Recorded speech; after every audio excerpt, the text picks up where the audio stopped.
Guys, let's cut the bull and call it what it is. Nancy Pelosi's trip to Taiwan is American hypocrisy at its best. It's hypocrisy, pure and simple. Why?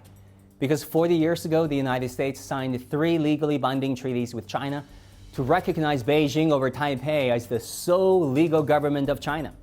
The U.S. acknowledges that Taiwan is part of China, and Washington will only keep, quote, unofficial relations with Taiwan.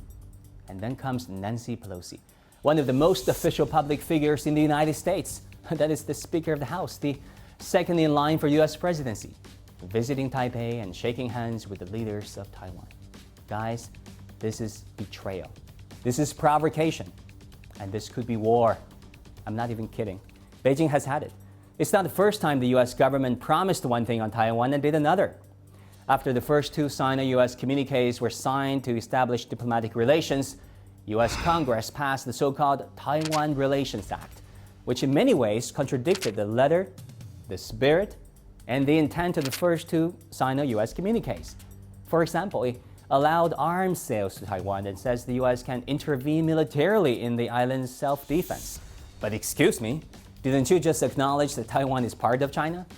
A sovereign nation whose internal affairs are to be respected? And then came the 3rd China-U.S. communique of 1982, where Washington promised, once again, nice things, saying it does not seek to carry out a long-term policy of arms sales to Taiwan, and that the quality and quantity of the arms will reduce over time. But then, in an ultimate about phase, the U.S., without consulting with the PRC, issued the so-called the 6 assurances to Taiwan, which said the U.S. would not set a date for termination of arms sales to Taiwan. And they added, there has been no change in our long-standing position on the issue of sovereignty over Taiwan. What on earth is that supposed to mean? Now, you know who's the grand master of double dealing. One justification for Pelosi's trip to Taiwan and for America's strategic ambiguity over the past decades is ever-increasing Chinese aggression. Apparently, some folks suffered from amnesia. It's not Beijing who started all this. In June 1950, when the Chinese Civil War was getting closer to be settled, with the losing Chinese KMT retreated to Taiwan, then U.S. President Harry Truman sent the 7th Fleet to the Taiwan Straits to stop the winning Communist Party's advances to regain the island, thereby forestalling the Chinese reunification. To a large extent, it was the Cold War and the hawkish U.S. posture that caused the separation of Chinese on both sides of Taiwan Straits, which had been won for centuries. Now, China is blamed for being aggressive as it seeks reunification, blamed by the very country who aggressively sabotaged the Chinese reunification in the first place.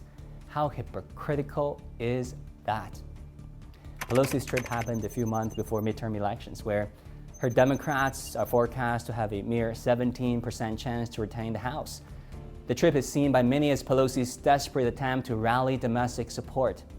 And it happened also at a time when very little consensus can be reached between the Democrats and the Republicans on guns, abortion, and spending. So, defending Taiwan and being tough on China is one of the very few common denominators in a divided Congress.